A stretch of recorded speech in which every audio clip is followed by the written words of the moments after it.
कहानी का नाम पीपल के नीचे वाली औरत। बेटा, अब जो मैं बताने जा रहा हूं वो मजाक नहीं है। हमारे गांव से बस 5 कोस दूर एक टूटी सी हवेली है। नाम है बनमाली कोठी। दिन में सुनसान और रात को भगवान बचाए कोई उधर झांकता भी नहीं। क्यों? क्योंकि उस हवेली के ठीक सामने जो बूढ़ा पीपल खड़ा है न, उसी के नीचे रहती है एक औरत।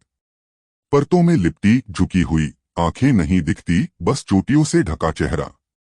और जब बोलती है तो लगता है जैसे कई सड़ी आवाजें एक साथ गूंज रही हों।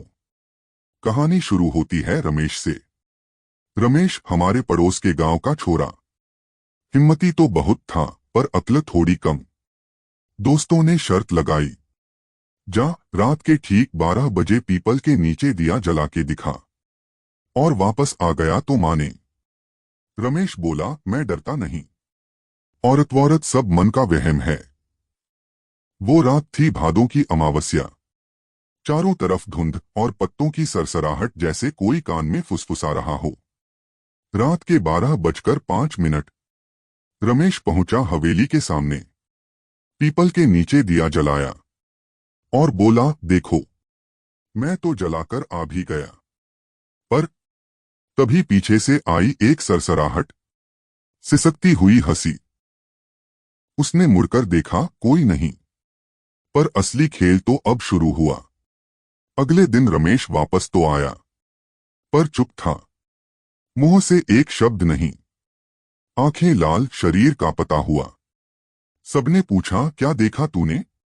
वो बस इतना बोला, वो बैठी थी, मेरा इंतजार कर रही थी, मुझे पहचानती थी, नाम से बुलाया। रात होते ही वो चिल्लाने लगता, दिया बुझा दो, वो आ जाएगी। उसकी चोटी खौल रही थी। और फिर एक दिन रमेश गायब हो गया। फिर क्या हुआ? 3 दिन तक खोजबीन चली। चौथे दिन पीपल के नीचे उसका जला हुआ दिया मिला, और ठीक उसके पीछे एक जोड़ी खुरों के निशान।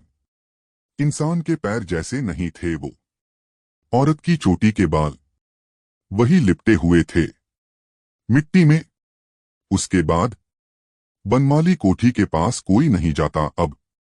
कहते हैं जो भी अमावस की रात वहां दिया जलाता है, वो औरत उसे देख लेती है और फिर उसका नाम लेकर बुलाती है 3 बार, और अगर तीसरी बार जवाब दे दिया तो तुम लौटकर नहीं आते।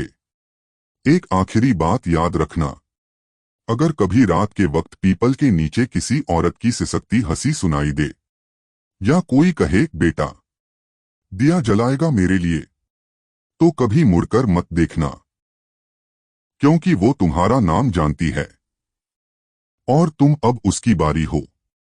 समाप्त। अगली अमावस्या को फिर मिलेंगे। कहानी सुनने के लिए धन्यवाद। ऐसी ही रोचक कहानियों के लिए सब्सक्राइब कीजिए।